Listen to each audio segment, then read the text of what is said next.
சிறிய ஜெபத்தை செய்து நாம் செய்திக்குள்ளாக கடந்து செல்வோம். ஜெபிப்போம். இரக்கத்தினை சொல்ல பல்லோகத்தின் பிதாவே, கடந்த வாரமும் கண்மணி போல் காத்து இந்த வாரத்தில் முதலாக காண செய்தே ஒரு கோடான கோடி நன்றி ராஜா. இந்த வாரத்தில் முதலாக கூட எங்கள் அனைவரையும் உங்கள் ஆராதனை கலந்து கொள்ள வாய்ப்பினை ஏற்படுத்த நன்றி ராஜா. இன்னும் வந்து கொண்டிருக்கும் ஒவ்வொரு ஆத்மாவையும் நல்லபடியாக சேர்த்துடலங்க. இன்று நாளிலே இந்த 9 நாளிலே நாங்கள் தானிக்க இருக்கின்ற இந்த வேத பாடத்தை உமது கரத்தில் ஒப்பிடிக்கின்றோம். பேசுகின்ற தியானிக்கின்ற உமது பாடத்தை அடியனை வார்த்தையின் மூலியமாக நீர் அடியனை மறைத்து நீர் பேசும். உள்ளபடி பேசுவதற்கு அடியனுக்கு ஞானத்தையும் பொறுமையும் தாருங்க. எல்லாம் உமது கரத்தில் ஒப்பிடிக்கின்றோம். காத்துக்கொள்ளும் வழிவட்டும் இவற்றானவராய் இயேசு கிறிஸ்து மூலமாய் ஜெயிக்கிறோம் நல்ல பிதாவே. ஆமென்.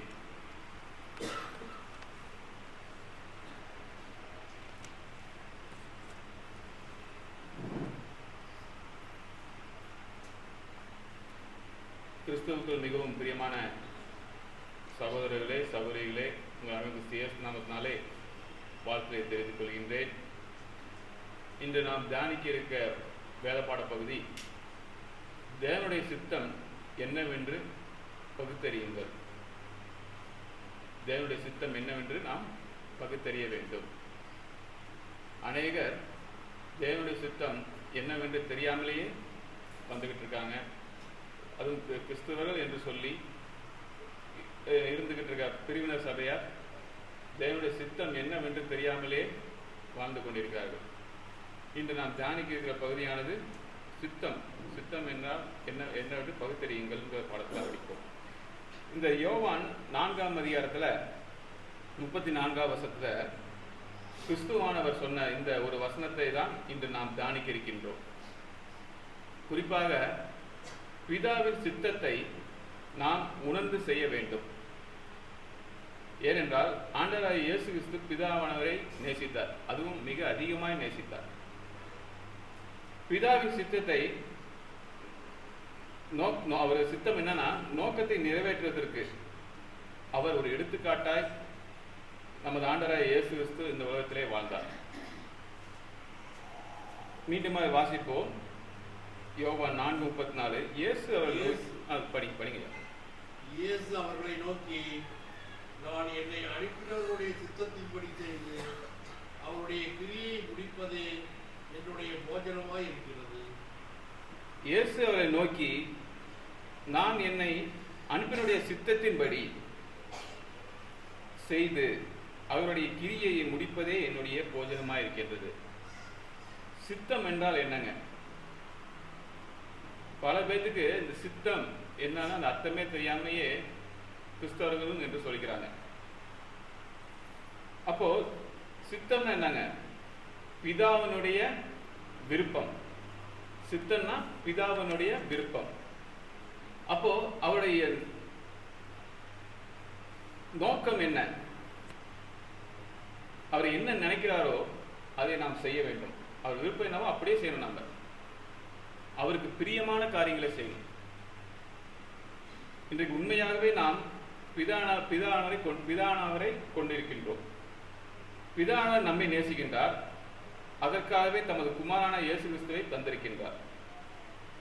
அப்படிப்பட்ட பிதாவின் சித்தத்தின்படி செயல்படுகிறோமா? அவருக்கு பிரியமான காரியங்களை நாம் செய்கிறோமா? ஆண்டவராகிய இயேசு கிறிஸ்து தேவனுடைய சித்தமான காரியங்களை செய்தார். ஆண்டவர் ஆகிய இயேசு கிறிஸ்து ஒரு வார்த்தையாக இருக்கின்றார். படிங்க யோவான் 1:1. ஆதியிலே வார்த்தை இருந்தது, அந்த வார்த்தை தேவனிடத்தில் இருந்தது, அந்த வார்த்தை தேவனாய் இருந்தது. ஆண்டவராகிய இயேசு கிறிஸ்து ஒரு வார்த்தையாக இருந்தார். அந்த வார்த்தை தேவனாய் இருந்தது. அந்த வார்த்தை தேவனோடு இருந்தது. அந்த வார்த்தை தேவனாய் இருந்தது. அதிலே யோவான் 1:14 படிங்க. அந்த வார்த்தை மாம்சமாகி கிருபையினாலும் சத்தியத்தினாலும் நிறைந்தவராய் நமக்குள்ளே வாசம் பண்ணினார். அவருடைய மகிமையை கண்டோம். அது பிதாவுக்கு ஒரே பேரானவருடைய மகிமைக்கு ஏற்ற மகிமையாகவே இருந்தது. இயேசு கிறிஸ்துவானவர் ஒரு தெய்வத்தில் இருந்தவர் ஏன் மனிதனாய் வந்தார்? அடிமை ரூபத்தில் மனுஷன் சாயலில் ஏன் வந்தார்? நம்மிடத்தில் அன்பாய் இருந்தாலும் பிதாவின் சித்தத்தின்படி செய்தார். அப்போ பிதாவின் சித்தம் என்னங்க? இந்த பூமியில் உள்ள மனுஷர்களை அவர்களுடைய பாவங்களை மன்னிக்கும்படி உண்மையான பலியாக தேவனுடைய சித்தத்தை செய்வதற்கு ஆண்டவராகிய இயேசு கிறிஸ்து இந்த பூமிக்கு வந்தார். அப்போ பிதாவின் அனைத்து காரியத்திலும் முடித்தார் இயேசு கிறிஸ்து. ஒவ்வொரு காரியங்களும் அவர் செய்யும் போது பிதாவின் சித்தத்தின்படி அவர் செய்தார். அப்போ இயேசு கிறிஸ்து எதற்காக பூமிக்கு வந்தார்? நியாய பிரமாணத்தை நிறைவேற்றுவதற்காகவும் பாவிகளை ரட்சிப்பதற்காக வந்தார். ஒரு உதாரணமான வாழ்க்கை வாழ்வதற்காக வந்தார். இது எல்லாத்துக்கும் ஒரு காரணம் என்னவென்றால், இது பிதாவின் சித்தமாய் இருந்தது. இந்த பூமியில வாழ்கின்ற நாம் பிதாவின் சித்தத்தின்படி வாழ்கிறோமா அப்படி நம்ம கேட்டுக்கணும். பூமிக்குரிய பிரகாரம் நமக்கு ஒரு தகப்பன் இருப்பாருங்க. அந்த தகப்பனுக்கு நாம் பயப்படுவோம், அவருக்கு மரியாதை கொடுப்போம், கனம் செலுத்துவோம், நேசிப்போம். இப்போ ஒரு தகப்பன் ஒரு காரியத்தை சொல்றாரு, அதை அப்படியே செய்வோம். ஒருவேளை அவர் இறந்துட்டாரு, அவர் உயிரோடு இருக்கும் போது இவ்வளவு காரியங்கள் நமக்காக சொன்னாரு, அதை நிறைவேற்றுவோம் அப்படின்னு சொல்லிட்டு அவர் இறந்து போகும்போது சொல்லியிருப்பாரு, கூட பிறந்தவங்க கூட ஒழுக்கமா எல்லாம் ஒழுக்கமா சமாதானத்தோடு இருங்கடா அப்படின்னு ஒரு தந்தையார் இறந்து போறதுன்னு சொல்லியிருப்பாரு. பார்த்துக்கோ, அக்கா தங்கச்சியை பார்த்துக்கோ, அண்ணன் தம்பி எல்லாம் ஒன்னா ஒற்றுமையா இருங்க அப்படின்னு சொல்லிட்டு இறந்துருப்பார். அப்படிங்கும் போது இறந்ததுக்கப்புறம் அதை சரி நம்ம அப்பா சொல்லியிருக்காரு, அதுக்காக நம்ம ஒற்றுமையா இருப்போம். இதே அவர் அதில் நீ ஒன்றும் சேர வேண்டாம், நீ அவங்களுக்குள்ள ஒன்றும் ஒற்றுமையா இருக்க வேண்டாம் அப்படின்னு தந்தை சொல்றாருன்னா அதை நம்ம ஏற்றுக்கணுங்கிறது அவசியம் இல்லை. நல்ல விஷயங்களை நம்ம ஒரு தந்தை அவர் சொல்றாருன்னா ஏற்றுக்கலாம். ஆனால் நீ ஒற்றுமையாக கூடாது, நீ இடத்த இப்போ பங்கு போட்டு நீ பார்த்துக்கோ, நான் இறந்தாலும் நீ ஒரு இடத்த விட்டுறாத அப்படின்னு ஒரு தந்தை சொல்றாருன்னா அது நல்ல விஷயம் அல்ல. அதை ஃபாலோ பண்ணணுங்கிறது அவசியம் இல்லை. இந்த உலக பிரகாரமான தகப்பனை பார்க்கிலும் ஆவிகளின் பிதா, நம்ம ஆவிகளின் பிதா யாருங்க? அப்பா பிதாவே என்று கூப்பிடுகின்றோம் இல்லையா? அந்த பிதா என்ன சொல்கிறாரோ என்பதை பார்க்க வேண்டும். அப்போ அவர் என்ன சொல்கின்றார்? மன்னியுங்கள். நாம் புரிந்து கொள்ள வேண்டிய என்னவென்றால், பூமிக்குரிய இந்த உறவை காட்டிலும் மேலான ஒரு பிதாவாகிய தேவன், குமாரனாகிய இயேசு கிறிஸ்து பரிசுத்த ஆவியானவர். உலக பிரகாரம் அப்பாவுக்கு பிடித்த காரியங்களை செய்ய பிரியமா இருப்போம், அது நல்ல விஷயமா இருந்தா செய்யலாம். அவரே ஒரு பகை உணர்வை தூண்டிட்டு போனார்னா அதை செய்யக்கூடாது. ஆனா அதுவை காட்டிலும் பிதாவானவர் சித்தம் என்ன அப்படிங்கிறத நம்ம பகுத்தறியணும். இப்போ தந்தை இறந்து போனதுக்கப்புறம் சொல்றாரு, இறந்து போறதுக்கு முன்னாடி சொல்றாரு அப்படின்னா நல்ல விஷயங்களை செய்யலாம், வேண்டாத விஷயத்தை தவிர்க்கலாம். ஆனால் நம்மை உண்டாக்கின பிதாவின் சித்தத்தை புரிந்து எத்தனை பேர் அதை செய்து கொண்டிருக்கின்றோம்? வைராக்கியமாய் செய்து கொண்டிருக்கோமா? அன்பு கூர்ந்து செய்து கொண்டிருக்கிறோமா? விடாமல் செய்து கொண்டிருக்கிறோமா? யோசித்து பாருங்க. அவர் புதிய ஏற்பாட்டு சட்டத்தின்படி தமது குமாரன் மூலமாய் நமக்கு, தமது குமாரன் யாருங்க? இயேசு கிறிஸ்து நமக்கு கொடுத்திருக்காரு. என்ன கொடுத்திருக்காரு? நீங்க இப்படிதான் வாழ வேண்டும், புதிய ஏற்பாட்டு சட்டத்தின்படி நீங்க இப்படிதான் வாழ வேண்டும், இப்படிதான் சபை கூடணும், இப்படிதான் தொழுது கொள்ளணும், இப்படிதான் கிறிஸ்துவின் வாழ்க்கையில வாழ வேண்டும். இங்கே அவர் சித்தம் என்னவென்று வெளிப்படுத்தியுள்ளார். ஆனால் தேவனுடைய சித்தம் என்னவென்று புரிந்து கொள்ளாம நம்முடைய சுய எண்ணங்களை கொண்டு மாம்ச ரீதியாய் அநேகர் அதை பத்தி செய்யறதே இல்லை. மாம்ச ரீதியா யோசிக்கிறாங்க, பிதாவின் சித்தம் என்னென்று அதை யோசிக்கிறதே இல்லை. பிதாவின் சித்தத்தை நிறைய பேருக்கு உணரதே இல்லை. இயேசு கிறிஸ்து உணர்ந்தது போல நாம அநேகர் அதை உணர்றதே இல்லை.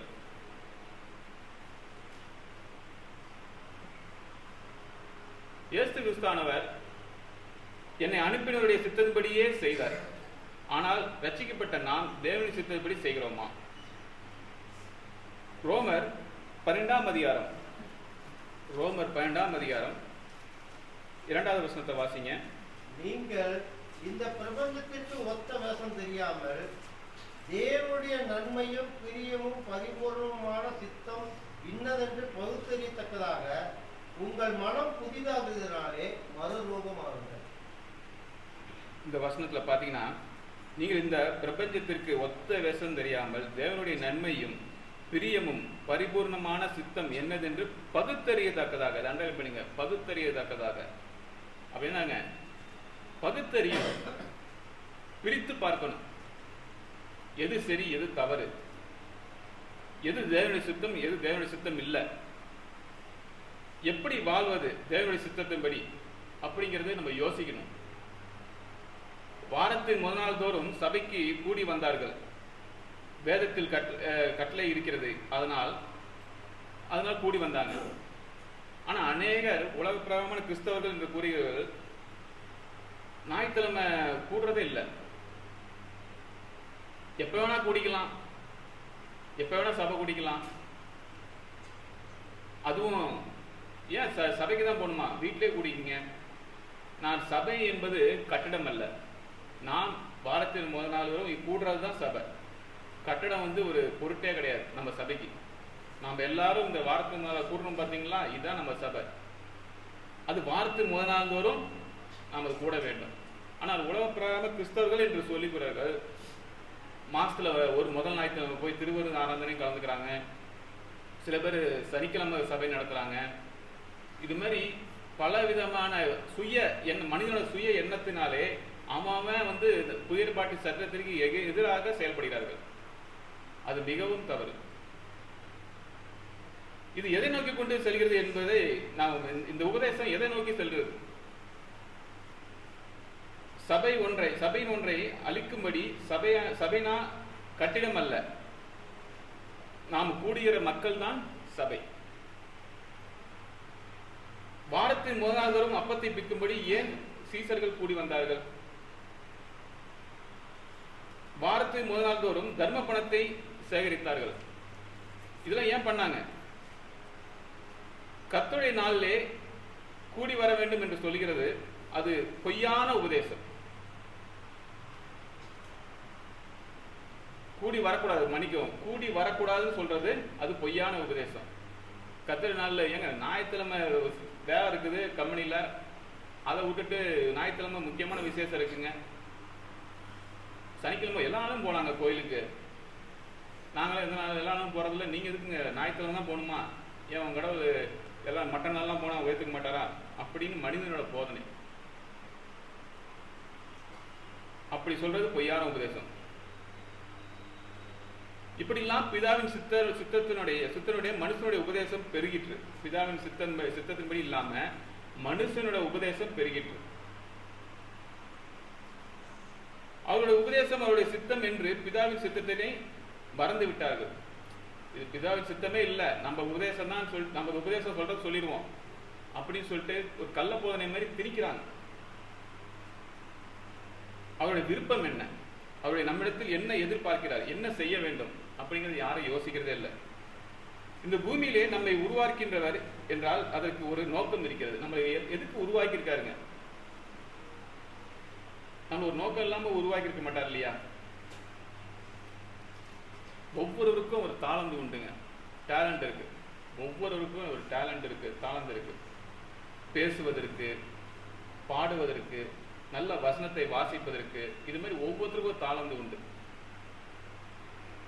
பாடுவதற்கு திறமை இருக்குது என்றா அது உலகப்பரமான சினிமா பாட்டை பாடி அது புயல் புகழ் கிடைக்கலாம். அது வந்து அற்பமான காரியம். வருத்தமான விஷயம் என்றால் உலக ஐஸ்வர்யத்துக்காக, பண ஆசைக்காக தேவனுக்கு என்று செலவு செய்யாமல் உலகத்துக்காக தாளந்துகளை வெளிப்படுத்துகின்றார்கள். இது மூலமா நல்ல பேர் கிடைக்கலாம், நல்ல புகழ் கிடைக்கலாம், நல்ல பணம் கிடைக்கலாம், ஏன்னா ஒரு பெரிய ஆஸ்காராக கூட கிடைக்கலாம். ஆனால் நித்திய ஜீவன் கிடைக்குமா? அப்படிங்கிறத நாமே கேட்டுக்கணும். அப்ப தேவனுடைய சித்தம் என்ன என்று அறியாமல் இருந்தால் நித்திய ஜீவனை கிடைக்காது. யாரும் இது குறித்து யோசிக்கிறதே கிடையாதுங்க. இயேசு கிறிஸ்துவானவர் பிதாவின் சித்தம் என்னவென்று யோசித்தார். என்னன்னு ஒவ்வொன்றும் யோசித்து பண்ணார். மீண்டுமா யோவான் 4:34 திரும்பி அந்த வசனத்தை வாசிங்க. இயேசு அவர்களை நோக்கி, நான் என்னை அனுப்பினவருடைய சித்தத்தின்படி செய்து அவருடைய கிரியை முடிப்பதே என்னுடைய போஜனமாய் இருக்கிறது. யோவான் 4:34 மீண்டுமா வாசித்தீங்க. இயேசு நோக்கி, நான் என்னை அனுப்பினுடைய சித்தத்தின்படி செய்து முடிப்பதே. என்னங்க செய்து முடிப்பதே தான்ங்கிறாரு இயேசு சொல்றாரு. அவருடைய சித்தம் என்னன்னு செய்து முடிப்பதே அப்படிங்கிறார். அது செய்து முடித்தார். கடைசியாக சிலுவையில் சொன்னார், முடிந்தது, நியாயப்பிரமாணம் நிறைவேறியது. பிதா இயேசு கிறிஸ்து என்ன நோக்கத்துக்கு அனுப்பினாரோ அதையே நோக்கம் முடித்து வைத்தார். சில நேரங்களில் பிதாவின் சித்தத்தை முடிக்கக்கூடியவர்கள் சில நஷ்டங்களை கூட பட வேண்டியது இருக்கும். எல்லாமே நமக்கு ஆசீர்வாதமா இருக்குமா? எல்லாமே 4 வழிச்சாலை மாதிரி இருக்குமா? நம்ம ஏரியாவுக்குள்ள தெருக்குள்ள போனோம்னா எல்லா பக்கமும் ரோடு போடுறாங்க. போன வாரம் போடுறாங்க, இந்த வாரம் பறிச்சு வச்சிடுறாங்க. நம்ம காலைல போகும்போது ரோடு நல்லா இருக்குது, சாயந்தரம் பார்த்தா ஸ்பீட் பிரேக் போட்டு வச்சிடுறாங்க. வந்து கண்ணை மூடிட்டு வந்து தெரியாம வந்து விழுந்துட வேண்டியதான். அப்போ எப்பொழுதுமே நேர் ரோடு ஸ்மூத்தா இருக்கும் அப்படின்னு நினைக்கக்கூடாது. அதே போலதான் நம்மளோட கிறிஸ்தவ வாழ்க்கையும் எல்லாம் ஆசீர்வாதமான இருக்கணும். நம்ம எல்லாமே கரெக்டா வாரந்தோறும் போயிடும். 52 வாரமும் போயிடும். வருஷத்துல ஆசீர்வாதமா இருக்கும்னு பார்த்தோம்னா இருக்காது. அதை எதிர்பார்த்து வந்தோம்னா ஏமாந்துடும். ஆனால் மனிதனோட போதனை என்னங்க, உங்களுக்கு வந்துட்டீங்களா, உங்களுக்கு வந்துட்டீங்கன்னா உங்களுக்கு எல்லா கஷ்டமும் தீர்ந்துருங்க. மனிதனோட போதனை தான். வந்து அவங்க அப்படியே சொல்றாங்கன்னா தயவுசெய்து நம்பிடாதீங்க, ஏமாந்துருவீங்க. பணம் கஷ்டம் இருக்காது, கடன் கஷ்டம் இருக்காது, புருஷ மனுவைக்குள்ள எது பிரச்சனை இருக்காது, குழந்தை பிரச்சனைலேருந்து வந்துடுவீங்க. இது மாதிரி மனிதனோட போதனையை நம்பிடாதீங்க. அது யாருக்கும் அந்த உரிமை, அந்த அந்த ஆசீர்வாதம் கிடையாது.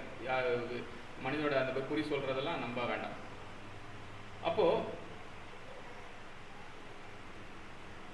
இயேசு கிறிஸ்து பிதாவின் சித்தத்தை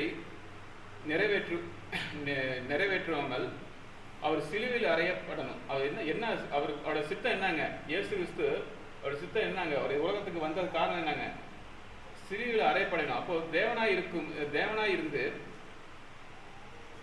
மன்னிக்கவும், அப்போ வேதனை இருக்கும். அவர் சிலுவையில் அறையும் போது என்ன இருக்குங்க? அதான் தேவனுடைய சித்தம். வேதனை இருக்கும், பாடுகள் இருக்கும், கஷ்டங்கள் இருக்கும். வாரினால் அடித்தார்கள், காரி துப்புனார்கள், நிந்தித்தார்கள், சிலுவையில் அறைந்தார்கள். இவ்வளவு பாடுகள் பட்டார் அவர் பிதாவின் சித்தத்திற்காக. இவ்வளவு பாடுகள் எதுக்கு பட்டாருங்க? பிதாவின் சித்தத்திற்காக. கடைசியா அவரு கெத்செமனே தோட்டத்தில் ஜெபித்தாரு. மத்தேயு 26ஆம் அதிகாரம். மத்தேயு 26ஆம் அதிகாரத்துல மத்தேயு 26ல 39ஆம் வசனத்தை வாசிக்கிறார். சற்று அப்புறம் போய் முகம் குப்புற விழுந்து, என் பிதாவே, இந்த பாத்திரம் என்னை விட்டு நீங்க கூடுமானால் நீங்கும்படி செய்யும். ஆகிலும் என் சித்தத்தின்படி அல்ல, உம்முடைய சித்தத்தின்படியே ஆக கடவுது என்று ஜெபம் பண்ணினார். சற்று அப்புறம் போய் முகங்குப்புற விழுந்து, என் பிதாவே, இந்த பாத்திரம் என்னங்க? சிலுவையில் அறையப்படுகிற பாத்திரம், பாவத்தை சுமக்க போகிற பாத்திரம். கதாபாத்திரம் கேரக்டர்பாங்க இல்லையா ஒரு நாடகத்துல மாதிரிலாம். அப்ப இவரோட பாத்திரம் என்னவா இருக்குங்க? அவர் சித்தம் என்னவா இருக்குங்க? சிலுவையில் அறையப்படுகிற பாத்திரம், பாவத்தை சுமக்கப்படுகிற பாத்திரம். அதுதான் இந்த பாத்திரம் என்னை விட்டு நீங்க கூடுமானால் நீங்கும்படி செய்யும். ஆகிலும் என் சித்தத்தின்படி அல்ல. அப்பையும் பாருங்க, என் சித்தத்தின்படி அல்ல, உம்முடைய சித்தத்தின்படியே ஆக கடவுது என்று ஜெபம் பண்ணினார். அப்போ தேவன் சித்தம் என்ன? இந்த இடத்துல இயேசு கிறிஸ்துவானவர் யூதர்களால் பல பாடுகளை பட்டு அவர் சிலுவையில் அறையப்பட்டு நமது பாவங்களை எல்லாம் சுமப்பதுதான் தேவனுடைய சித்தம். ஒரு இயேசு கிறிஸ்துவ உலகத்துக்கு வந்த திட்டம் பார்த்தீங்களா எப்படி இருக்குன்னு? அப்ப இயேசு கிறிஸ்துவான தேவ சித்தருக்கு அவ்வளவு பாடுகளையும் சகித்தார். எனவே தேவ சித்தத்தை செய்யும் போது சில நஷ்டங்கள் வரலாம், பாடுகள் வரலாம், உபத்திரங்கள் வரலாம். வசனத்தின்படி நிற்கும் போது இந்த மாதிரி பாடுகளில் நிச்சயம் வரும் நமக்கு. அப்பயும் தேவனுக்காக கிறிஸ்துவுக்காக நிக்கணும். நாம நான் சொன்னேன்லங்க, கிறிஸ்துவ வாழ்க்கை ஆசீர்வாத வாழ்க்கை நம்ம நினைச்சிட்டு இருப்போம். கட்டாயம் ஆசீர்வாத வாழ்க்கை தான். ஆனால் எல்லா நாளும் பிளஸ் பாசிட்டிவ் அப்படின்னே போகாது. உபத்திரம் கஷ்டங்கள் இருந்துகிட்டே தான் இருக்கும். ஏன் நமக்கு மட்டும் இருக்குன்னு நாம் நினைக்கிறோம், அது தவறு. ஒவ்வொருத்தர் குடும்பத்திலும் சொல்ல முடியாத பிரச்சனைகள் இருக்கலாம். நம்ம ஒவ்வொருத்தருக்கும் வீடு சந்திப்புகளோ இல்லை ஜபத்துக்கு போகணும்னா சொல்லுவாங்க, ஏதோ பிரச்சனை இருக்கும். ஆனால் அது நிரந்தரம் அல்ல. அதனால மறுதளிக்க கூடாது, விசுவாசத்தை விட்டு விலகி போகக்கூடாது. இதனால கள்ள போதகர்கள் அநேகர் இது மூலியமா விளையாண்டுருவாங்க. அது ரொம்ப கவனமா இருக்கும். நம்ம பிரச்சனையை தான் அவங்களுக்கு ரொம்ப என்ன சொல்றது, ஆமா அட்வான்டேஜ் எடுத்துக்குவாங்க. 2 பேதுரு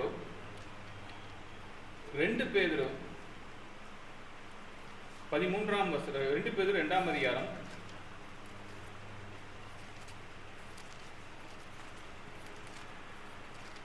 2 பேதுரு 2ஆம் அதிகாரம் 13ஆம் வசனம்.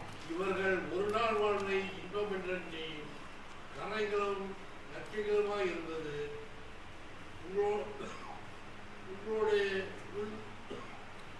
இவர்கள் ஒரு நாள் வாழ்வை இன்பம் என்று எண்ணி கரைகளும் லட்சியங்களுமாய் இருந்து உங்களோட விருந்துண்கையில் தங்கள் வஞ்சனைகளின் உல்லாசமாய் வாழ்கின்றார்கள்.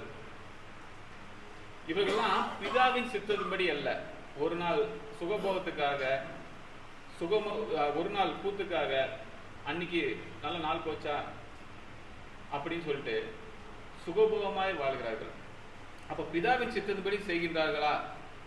செய்கிறவர்கள் உபத்திரம் வரும், பாடுகள் வரும், மாறி மாறி வரும். ஆனால் தேவ சித்தத்தின்படி செய்யாதிருந்தால்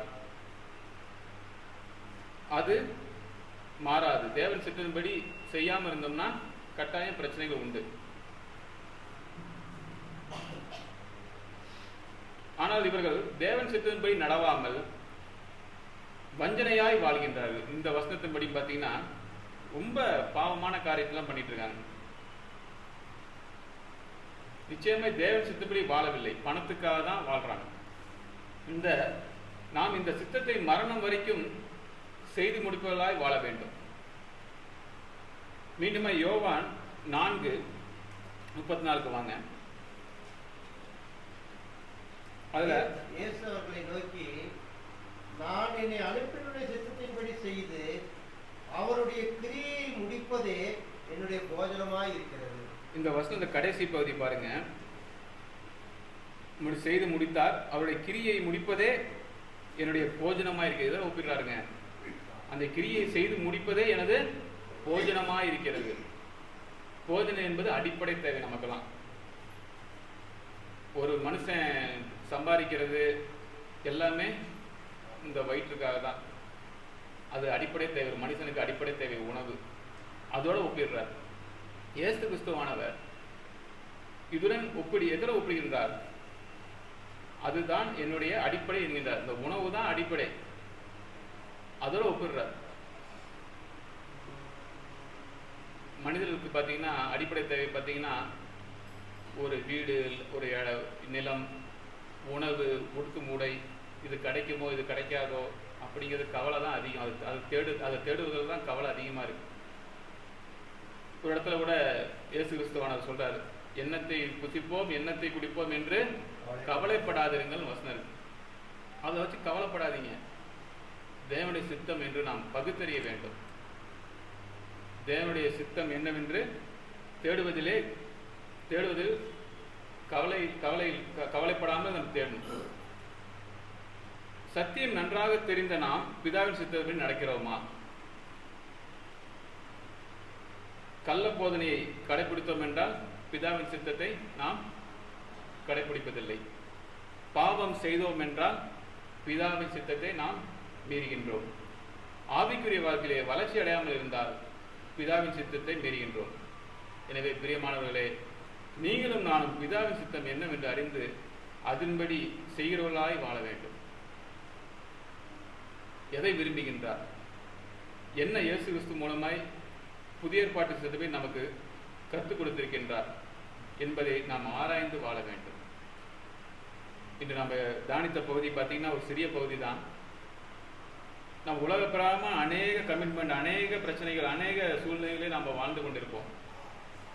ஆனால் அதெல்லாம் தற்காலிகமான தீர்வு, தற்காலிகமான பிரச்சனை, அதுக்கு தீர்வு உண்டு. ஆனால் நமக்கு நம்ம இந்த உலகத்தில் படைக்கப்பட்ட நோக்கம் என்ன, எதுக்காக நாம் படைக்கப்பட்டிருக்கோம், தேவனுடைய சித்தம் என்ன அப்படிங்கிற நாம் பகுத்தறிய வேண்டும். எனவே இந்த தானித்த வசனத்தின்படி நாம் வரும் நாட்களே நடக்க பிரியமாக இருப்போம். வாய்ப்பினை கொடுத்த பிதாவை தேவனுக்கும் சபைக்கும் நன்றியை தெரிவித்துக் கொள்கிறேன்.